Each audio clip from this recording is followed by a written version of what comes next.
Dans la première partie, on vous a lu son témoignage. Elle avait 16 ans quand elle a appris que sa fille était sourde. Elle a dû se battre pour l'école, les aménagements, pour le CEB. Et après tout ça, elle pensait enfin pouvoir souffler un peu. Mais après un contrôle de routine, un nouveau diagnostic va tomber. Un syndrome rare. Une fois de plus, tout a basculé. On vous lit ça maintenant.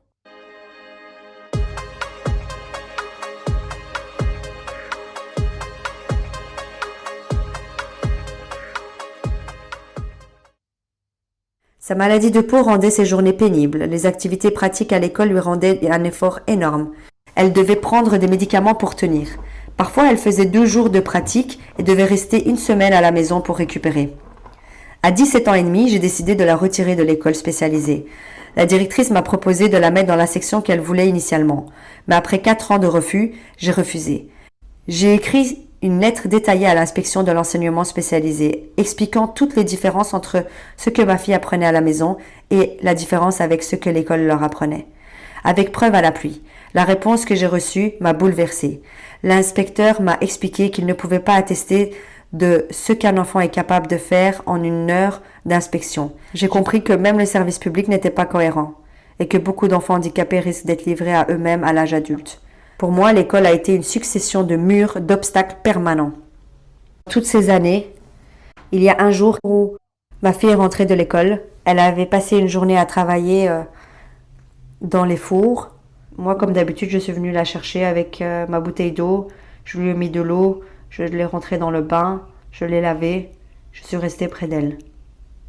Ensuite, quand elle est sortie du bain, j'ai vu ses yeux, pas comme chaque jour. Elle m'a regardée et elle m'a dit « Maman ». Et là, je l'ai regardée et je lui ai dit « Qu'est-ce qu'il y a ? Tu veux pleurer ? Tu es triste ?» Et là, elle a commencé à pleurer. Je l'ai pris dans mes bras, je l'ai serré fort contre moi. Et là, je l'ai regardée dans les yeux, je lui ai dit « Explique-moi, qu'est-ce qui se passe ?» Et elle m'a dit « Pourquoi je suis comme ça ? Pourquoi moi, je suis pas comme ma sœur ? Pourquoi moi, j'ai maladie de peau ? Pourquoi je suis née sourde ? Pourquoi moi, je veux être comme un enfant normal ? Pourquoi on veut rien faire avec moi ? Pourquoi on dit toujours ça va être trop dur pour toi ? Pourquoi personne croit en moi ? Et là, je lui ai dit que c'était parce que tout le monde était des idiots et qu'il n'y a pas beaucoup de personnes intelligentes. Mais que moi, je vois qu'elle est capable et je sais que elle va réussir et qu'elle va aller très loin dans sa vie. Même si elle veut être actrice, qu'elle était capable de devenir actrice. Elle veut être une star. Ah tu serais capable de devenir une star, je lui ai dit. Et elle pleurait dans mes bras. Et du coup, je l'ai pris dans mes bras et je lui ai dit « Ne t'inquiète pas, moi je serai toujours là pour toi. Et moi je ne peux pas changer que tu es sourde.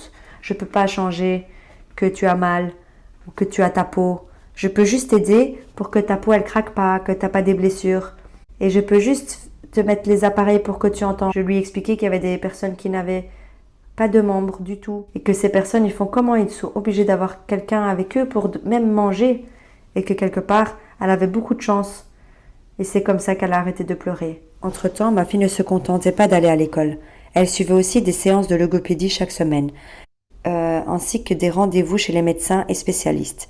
On m'a demandé un bilan multidisciplinaire pour éliminer l'hypothèse d'une dysphasie. Pour cela, j'ai organisé plusieurs examens approfondis. J'ai consulté un ophtalmologue pour un bilan général prévu normalement pour 10 minutes. Les séances a duré plus de 2 heures, avec des médecins qui entrent et sortaient et des professeurs passant sans cesse. Tous testaient ma fille à tour de rôle. Je me disais, j'espère qu'elle n'a pas d'autres problèmes. Quelques semaines plus tard, lors d'un énième rendez-vous après des tests ADN, le père invité mais absent, une mutation génétique de WFS1 a été détectée, le syndrome de Wolfram. Ce syndrome implique un diabète sucré précoce, une perte progressive de la vision, une atrophie des nerfs optiques, la surdité neurosensorielle qui était déjà présente chez ma fille, et un diabète insipide provoquant une soif extrême et des mictions fréquents. Quand j'ai appris ça, le médecin m'a dit « Votre fille a le syndrome de Wolfram, il faut surveiller son sucre, sa vue, sa surdité et son diabète. » J'étais sous le choc. Elle était déjà sourde avec des difficultés à parler et maintenant elle perdait la vue. Le professeur m'a dit que 85% des personnes atteintes deviennent totalement aveugles. Et moi, je m'accrochais aux 15%. Mon cœur battait à tout rompre ce jour-là. Je tenais sa main et marchais dans les couloirs de l'hôpital seul, incapable de voir ou de savoir où j'allais. Dehors, j'ai respiré longuement et retrouvé ma voiture. J'ai appelé ma mère et explosé de colère contre elle, reprochant toute cette situation. Dans les semaines suivantes, ma santé a décliné. Je me réveillais dans un brouillard mental, incapable de voir correctement, de ressentir quoi que ce soit. Même ma fille me semblait irréelle. Je me souvenais plus de détails simples comme la couleur ou le modèle de ma voiture. J'ai consulté de nombreux médecins qui attribuaient tout à la fatigue émotionnelle et me conseillaient de me reposer. Rien n'a amélioré ma situation. Lire était impossible. Les mots disparaissaient aussitôt de ma mémoire. Mon cerveau semblait paralysé, mon système nerveux aussi. Je me sentais stupide. Cette situation a duré des mois. Après IRM et examens, tout était négatif. On m'a dit que c'était psychologique. De faire de la sophrologie ou du yoga. Mais je refusais cette explication. Comment mon corps pouvait-il réagir ainsi à tout ce que j'avais vécu? Les épreuves de ma fille, l'école, les injustices, les médecins, tous ces adultes et spécialistes, c'était trop. Heureusement, j'ai rencontré un médecin qui a compris mon état et m'a prescrit un traitement. Grâce à lui, j'ai pu me reconstruire petit à petit, même si chaque trajet me donnait l'impression d'être sur un bateau qui me forçait à m'arrêter tous les 10 minutes. Aucun examen n'avait trouvé la cause de ces symptômes. Petit à petit, j'avais réussi à me rétablir, mais je devais rester vigilante. Je ressentais une distance intérieure avec toutes les personnes qui m'entouraient, de loin comme de près, même mes enfants. Comme si je devais me protéger pour ne pas souffrir. Comme si chaque personne que je voyais, qui était familier, me paraissait étranger. Je me sentais brisée. Je laissais couler le temps pour que ma fille ne voie pas mon état. Le soir, je voulais pleurer, mais je n'y arrivais pas. Parfois, je mettais un film d'horreur pour ressentir quelque chose, mais en vain. Tout cela a duré plus de 7 ans. Ma famille et mes proches n'étaient pas là. Personne ne venait me voir, personne ne m'écoutait vraiment. Même quand je parlais ou laissais échapper une larme, je me sentais seule, prêt à m'effondrer, remettant toute ma vie en question. Personne me demandait « Mais qu'est-ce que tu as ?» Ou pire encore, on me disait « On voit que tu vas mal ». Mais ça ne durait qu'1 minute. On ne m'écoutait pas entièrement. On coupait avec autre chose à faire et des rires. Et c'était bien pire que ce que je pensais. Parfois je me disais, pourquoi moi?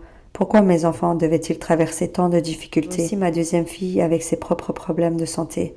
Et je passais ma vie sur la route, entre médecins et spécialistes, pour m'occuper d'elle, comparée aux autres parents qui montraient leur bonheur et tout le temps qu'ils avaient pour eux après le travail. Eux pouvaient sortir, voir des amis, vivre normalement, faire du sport, faire leurs ongles, aller au restaurant tout le temps. Moi, je vivais dans un état de danger constant. J'ai compris que je ne pouvais compter alors que sur moi-même. Je devais rester debout pour ma fille, continuer à la soutenir malgré la fatigue, la douleur, la solitude. Cette expérience m'a appris la force nécessaire pour tenir, mais elle a aussi détruit ma confiance en l'être humain. À l'intérieur de mon quotidien, il n'y avait que moi et mes enfants. Ce rôle immense est tombé sur mes épaules sans prévenir. Les journées étaient longues, les décisions lourdes, chaque rendez-vous me rappelait que je devais comprendre un monde que je n'avais jamais appris à affronter. Je regardais les autres vivre simplement, pendant que moi j'apprenais à vivre et à devenir forte en silence. Ce n'est pas l'absence physique qui marque le plus, c'est l'absence invisible, celle qui ne fait pas de bruit, qui ne laisse pas de traces et qui ne dit jamais « je suis là ». Alors j'ai arrêté d'attendre, j'ai arrêté de croire que quelqu'un viendrait m'écouter, m'appeler, passer me voir ou me porter secours. Mais je me suis relevée seule, pas parce que je n'avais pas besoin de personne, au contraire, mais parce que ma fille avait besoin de moi. Elle ne m'a jamais vue perdue. Elle m'a toujours vue comme sa force, sa sécurité, sa certitude, et grâce à elle, je suis devenue la femme que je suis aujourd'hui.